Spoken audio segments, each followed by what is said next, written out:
teaching Yazidis. شكرا سيدة الرئيسة. يتحدث إليكم عزيز كالو ممثل المؤسسة الإيزيدية في جنيف، حيث مؤسستنا تراقب عن كسب ما يتعرض له الأقلية الدينية الإيزيدية في العراق.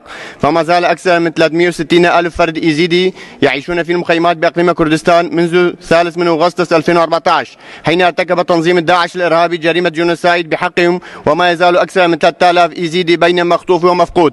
أما في سوريا، ومنذ بدء العمليات العسكرية التي تقودها تركيا وبالتعاون مع الفصائل السورية المعارضة الإسلامية المتشددة، وخاصة في منطقة عفرين وسريكانية وجريسبي، تتعرض الأقليات الدينية الإيزيدية والمسيحية والقومية الكردية والأشورية إلى خطف والقتل، فضلا عن حالات الإجبار الإيزيديين على اعتناق الدين الإسلامي وفرض اللغة التركية في مجال التعليم والتهجير القسري لأبنائها من مناطقهم الأصلية، والتوطين العربي في مناطقهم بهدف تغيير الديمغرافي في المناطق الكردية. وفي سريكانية رأس العين، فالإيزيديون نزحوا من منازلهم مع بدء الحملة العسكرية التركية الأخيرة، كما تعرضت ممتلكاتهم للسرقة وفقا لتقرير نشرتها مؤخرا لجنة التحقيق الدولية في سوريا. وفي سياق متصل بولاية باطمان بتركيا، لا تسمح العشائر المسلمة بعودة الأهالي القرى الإيزيدية كالهوغ وتغري وقرى بغرض فلاحة أراضيهم والعيش فيها. شكرا لإصغائكم.